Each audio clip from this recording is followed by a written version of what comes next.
Mr Deputy Speaker, this is the second of the government's vitally important industrial relations bills which have come before the House in recent times. In the debate on the government's Ensuring Integrity Bill, I said that reform was about making sure that we no longer tolerate a situation where we have one rule for militant unions and a different rule for everyone else. The bill before us now is about applying that simple precept to another important aspect of union activities. It's a basic principle, fundamental to our system of financial regulation, that if someone is managing a lot of other people's money, then we insist that they follow mandated governance rules to ensure that investors can reasonably expect that money is being deployed in their best interests. Whether banks, credit unions or super funds, managers of large amounts of other people's money are overseen by APRA, the Australian Prudential Regulatory Authority. We mandate that they have independent directors, that they meet strict reporting standards and keep written policies, and we mandate that they act prudently to protect the interests of those whose money they manage. The managers of other people's money enjoy a special fiduciary responsibility to manage that money appropriately and in accordance with the law. However, there is one kind of large organisation that holds and invests billions of dollars of hard-working Australians' money, and yet which does not have to follow any of these sensible rules and regulations. Millions of dollars every year are entrusted by hard-working Australians in what are called worker entitlement funds, controlled by union and employer organisation officials. In total, more than $2 billion is now held by these organisations.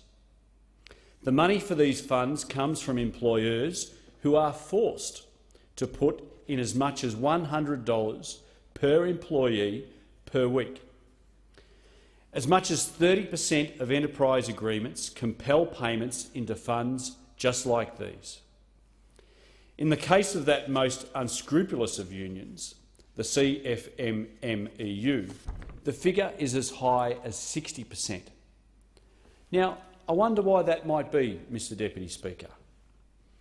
These funds are supposed to pay and protect workers' entitlements. Unfortunately, too often they do no such thing. Unscrupulous unions skim at least $25 million every year from these funds. They are able to do this because right now the basic rules of good governance that we rightly apply to banks, credit unions and super funds do not apply to worker entitlement funds.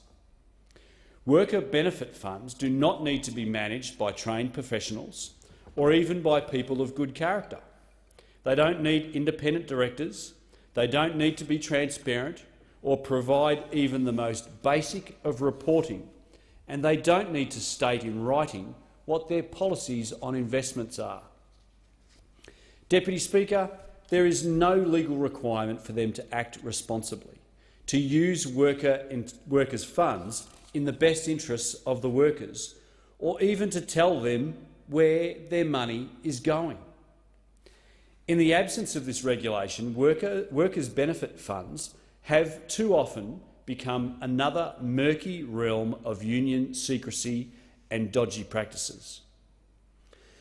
When the CFMMEU has accrued more than $16 million worth of fines across hundreds of separate contraventions of the law, and the ACTU's leadership believes that unions are above the law, it is clear that more than anyone, some unions desperately need strict governance rules and the disinfectant of transparency. Time and again, we have seen that unions need governance rules every bit as strong as those that we apply to the private sector. It cannot be one rule for super funds and another for the unions. It is clear that this legislation is much needed. U+, for example, is a Victorian income protection scheme and is a joint venture between insurer Coverforce and arguably the most lawless union this country has ever seen, the CFMMEU. The scheme sometimes provides free travel and insurance and ambulance benefits to workers whose employers pay into it, as long as they belong to the CFMMEU, of course. Those workers with an interest in obeying the law and who rightly don't want a bar of the CFMMEU get nothing. So where does the scheme's money go? $810,000 a year of it goes in undisclosed payments to the CFMMEU. In another example, there's been more than $245 million of workers' money held in a scheme named Protect, which supposedly exists to provide workers with redundancy and income protection. Employers have been forced to pay into the fund on their employees' behalf by arrangement with the Victorian Electrical Trades Union and the National Electrical Communications Association, or NECA. Despite what the member for Cooper said in her speech just now, the Hayden Royal Commission discovered that $4.5 million of that fund is funneled straight into the coffers of ETU Victoria, while another $330,000 goes back to NECA. Without the Royal Commission, workers would have known nothing of this use of their money because no regulation exists to force the fund managers to tell them. Unfortunately, in Queensland, we have our own version of these opaque funds in the form of the Building Employees Redundancy Trust, or BERT for short. It holds $130 million of workers' money, and it is controlled by the CFMMEU, along with the Communications, Electrical and Plumbing Union and the Queensland Major Contractors Association. This fund, like many others, regularly uses millions in money that should be helping vulnerable workers to prop up its own funds. In this case, has even used these funds to make illegal payments to striking workers. It is a theme we so often return to when it comes to some unions in this country, Deputy Speaker. But simply put, enough is enough. These funds need to start acting in the interests of their members, just like their counterparts in the corporate sector. They have shown time and again an inability to do this consistently on their own. So now it is necessary for us to regulate to force their hand. This is what the bill before the House will achieve. The bill requires funds to be run by people of good character. You wouldn't think that that would be a sensational concept. It requires funds to have at least one independent voting director on their boards, and it requires the funds to be managed at arm's length. This bill will require workers' money to be responsibly invested, and it will require transparency in the form of regular reporting to workers, employers and the Registered Organisations Commission. The bill will require the registered unions and employer organisations that run these funds to have written policies on basic matters like how they make financial decisions, how they use credit cards and how they treat hospitality and gifts. Finally, this bill will put these funds under the proper regulation of the Registered Organisations Commission to ensure that they comply with the law and manage workers' money responsibly. None of the standards set in this bill should be controversial or even problematic, unless, of course, you are controlling these funds and you are perhaps not of good character, perhaps not acting in the best interests of those who you purport to be looking after, or perhaps not even acting independently. In short, Mr Deputy Speaker, if you are doing the right thing, you have nothing to fear by this bill. However, even properly managed, no worker should ever be forced to contribute to any specific scheme like this if they do not feel they need to.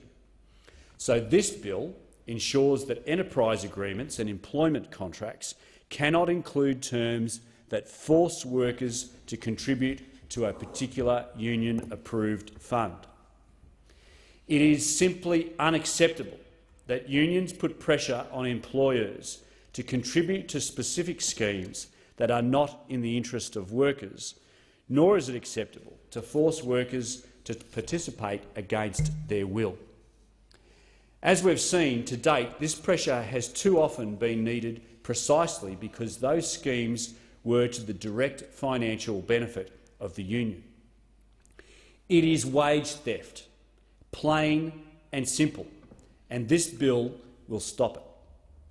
Deputy Speaker, as I said in our earlier debate on registered organisations, I firmly believe that not all unions are bad. Many, perhaps even most unions, provide important services for their members. I'll go so far as to say we need unions in this country. They undoubtedly have a role to play in preventing unscrupulous employers from taking advantage of their workers.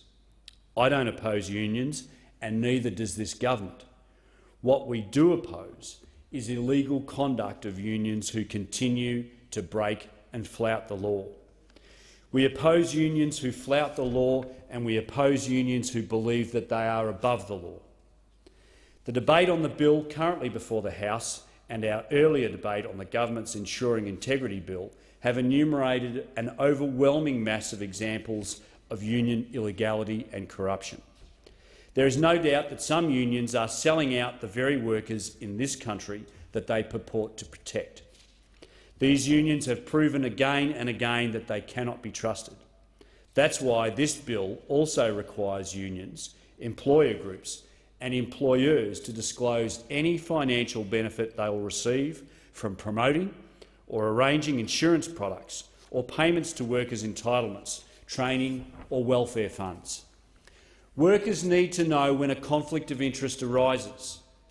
Where they discover that their interests are being sold out for the benefit of their union or its officials or the employer, I hope workers will take action to protect themselves and force reform from the unions that have abandoned them. And for those who may think that these are some kind of victimless crimes, think again. We all pay for the extra costs of this sort of union lawlessness. As much, if not more than 30%, greater costs are incurred on union building sites than non-union building sites. That figure, in my estimation, of 30 years in the industry is very, very conservative. We are all paying for those additional costs. As I've often said in this place, sunlight is the best disinfectant. This government is determined to apply it liberally to the bad unions in this country and to the unscrupulous practices exposed in the Hayden Royal Commission. The time for one rule for the unions and one for everyone else is over. Members opposite now need to do the right thing. They need to stop accepting tainted donations from lawless unions like the CFM-MEU. Those opposite must show some tough love to their mates in the union movement and help us to stop the rot of corruption and self-interest which has infected the CFM-MEU and others. This bill is a vital step forward, and I commend it to the House.